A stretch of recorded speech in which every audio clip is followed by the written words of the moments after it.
There are more than 30 cats and dogs waiting to be adopted here at the shelter, and the shelter says they have received tons of applications, but they just want to make sure these animals are paired with the right owners. Hi. You know, I lay awake at night thinking about them sometimes. The SPCA of Connecticut in Monroe has been open for 20 years now. No animals have ever been left behind, and they have always been placed in loving homes. But come May, these doors will be closed, something no one could have prevented. We are a no-kill shelter, so we don't get any funding from the states. We solely depend on donations to run our everyday activities and taking care of the animals. So far, there are 20 dogs and 13 cats who will need to find homes before the closure, and the clock is ticking. At the same time, there are some who are less adoptable because of their aggressive nature.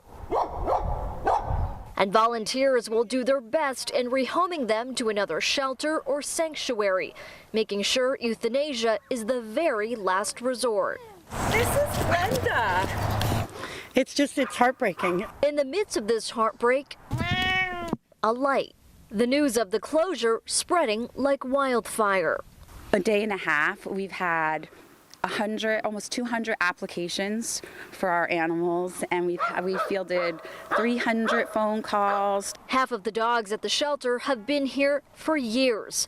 A volunteer is telling Fox 61 they make sure the dogs are a right fit for the families before handing them over. At times, some end up returning them to the shelter for personal reasons. People calling me from West Virginia and say I'm going to send a $25 donation. You know, heard about a Facebook friend told me about it, and I'm going to send you some money.